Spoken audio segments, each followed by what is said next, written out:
কোচবিহার মহাশ্মশানে মহালয়ার দিনে করা হয় দেবী দুর্গার আরাধনা। এই দিন দেবীর ৫১টি শক্তিপীঠের পূজা করা হয়ে থাকে।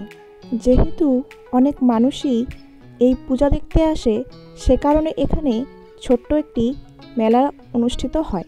শক্তিপীঠ হিন্দু ধর্মের পবিত্রতম তীর্থগুলির অন্যতম। লোকবিশ্বাস অনুসারে শক্তিপীঠ নামাঙ্কিত তীর্থগুলিতে দেবী দাক্ষায়ণী সতীর দেহের নানান অঙ্গ প্রস্তরীভূত অবস্থায় রক্ষিত আছে। সাধারণত ৫১টি শক্তিপীঠের কথা বলা হয়ে থাকলেও শাস্ত্রভেদে পীঠের সংখ্যা ও অবস্থান নিয়ে মতভেদ আছে। প্রাচীন আগম মনহন ভৈরব তন্ত্র, কুব্জিকামত তন্ত্র, আম্মায় মঞ্জুরি তন্ত্র সদ্ভাব গ্রন্থে ৬৪টি শক্তিপীঠের উল্লেখ রয়েছে। বীরেন কুণ্ডুর উদ্যোগে এই মহাশ্মশানে, কুচবিহার মহাশ্মশানে প্রসাদ বিতরণ হয়। এই ৫১ পীঠের এই কালী পূজা, মায়ের পুজো সারা ভারতবর্ষের আর কোথাও হয় না। ইনি কোচবিহার পৌরসভার চেয়ারম্যান শ্রী রবীন্দ্রনাথ মহাশয়। পাঠ নির্ণয় তন্ত্র গ্রন্থে শক্তিপীঠের সংখ্যা ৫১। শিবচরিত গ্রন্থে ৫১টি শক্তিপীঠের পাশাপাশি ২৬টি উপপীঠের কথাও বলা হয়েছে। কুব্জিকাতন্ত্র গ্রন্থে এই সংখ্যা ৪২টি। আবার জ্ঞানার্ণব তন্ত্র গ্রন্থে পীঠের সংখ্যা ৫০টি। ভারতীয় উপমহাদেশের নানা স্থানে এই শক্তিপীঠগুলো ছড়িয়ে ছিটিয়ে রয়েছে।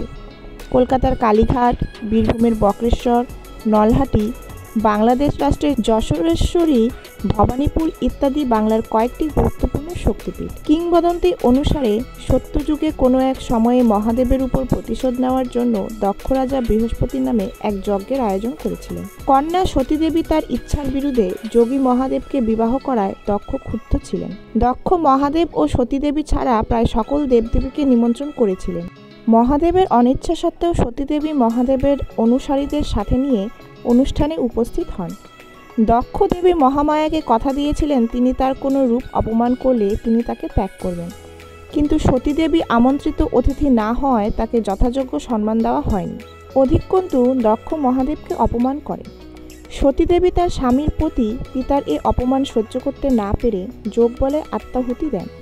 শোকাহত ও রাগান্বিত হয়ে দক্ষর যজ্ঞ ভণ্ডুল করেন এবং সতীদেবীর মৃতদেহ কাঁধে নিয়ে বিশ্বব্যাপী প্রলয় নৃত্য শুরু করেন। অন্যান্য দেবতা অনুরোধ করে এই নৃত্য থামান এবং বিষ্ণুদেব তার সুদর্শন চক্র দ্বারা সতীদেবীর মৃতদেহ ছেদন করেন। এতে সতীমাতার দেহ খণ্ডসমূহ ভারতীয় উপমহাদেশের বিভিন্ন জায়গায় পড়ে এবং পবিত্র পীঠস্থান হিসেবে পরিচিত পায়। সকল শক্তিপীঠ সমূহে শক্তিদেবী ভৈরবের সাথে অবস্থান করেন। ভৈরব অর্থাৎ ওই দেবীর স্বামী, যারা প্রত্যেকেই শিবের বিভিন্ন অবতার। শক্তি অর্থাৎ প্রত্যেক স্থানে পূজিত দেবী, যিনি দাক্ষায়ণী বা মহামায়া পার্বতীর বিভিন্ন রূপ। আর এই বিভিন্ন রূপের পূজা কোচবিহার মহাশ্মশানে মহালয়ার দিনে হয়ে থাকে। মেলার পাশাপাশি এখানে ছোট্ট একটি ফাংশনও অনুষ্ঠিত হয়।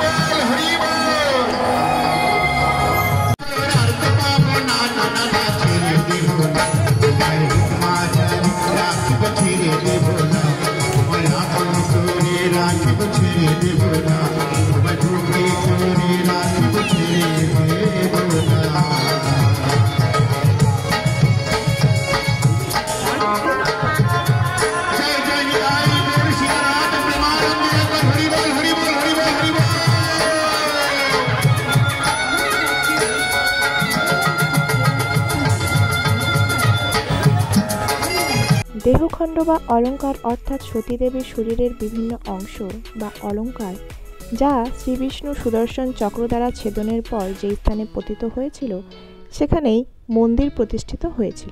আশা করি এই পৌরাণিক কাহিনী জেনে তোমাদের ভালোই লেগেছে।